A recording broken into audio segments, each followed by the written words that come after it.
Excusez-moi. Oh joie!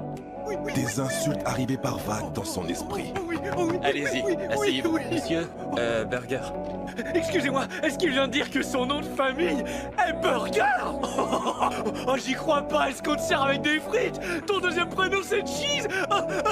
Trevor n'a pas laissé le garçon s'en tirer et Berg est devenu son nouveau jouet. Donne-moi ce qu'il y a dans ton sac. Non. C'est un homme mort. On aurait dû y aller plus fort. Je me sens coupable. Tu l'auras bien cherché celui-là. Après avoir frappé quelqu'un en public, Trevor n'a subi aucune sanction, car sa famille contrôlait tout dans la ville. Mais aujourd'hui, tout allait changer. Il allait payer le prix de son arrogance. Question? C'est toi qui as fait ça à mon petit-fils? Trevor restait sûr de lui et alla même jusqu'à brandir le nom de son père pour menacer les autres. Face à l'avertissement de la vieille dame, il trouva cela ridicule. Dégagez de ma propriété.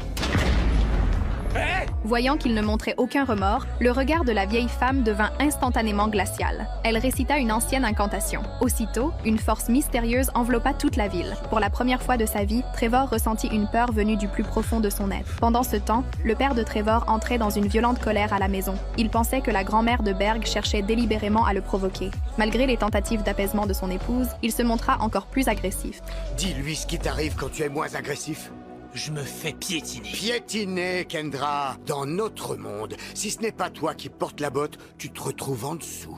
Mais ce qu'ils ignoraient, c'est que tout allait être bouleversé et que Trevor paierait pour ses actes. Il comprit aussitôt que tout cela venait de la malédiction de la vieille femme. Pris de panique, il s'enfuit de la maison et endommagea accidentellement une plante en pot. C'est toi! Tu Lâche-moi! sais combien de fois j'ai prié pour que ça arrive? Mais Toutes lâchez-moi! ces fois où tu as marché sur mes fleurs, je priais pour qu'un beau jour, quelqu'un finisse par te marcher dessus. Lâchez-moi la paix! Reviens tout de suite!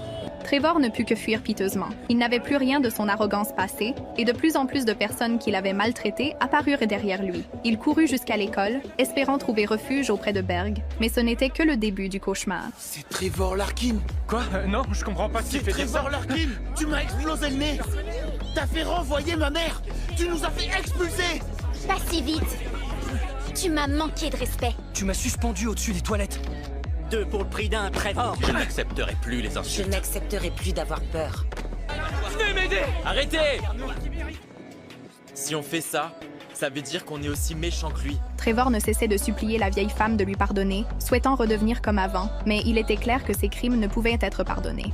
Pardonnez-moi, je vous en supplie. Faites-moi redevenir grand. Quand tu te réveilleras demain matin, le monde sera comme il devrait être. Ce soir-là, Trevor s'endormit plein d'espoir, attendant le début d'une nouvelle vie. À son réveil, il était impatient de connaître la vérité. Heureusement, il était redevenu normal. Je vais leur faire payer.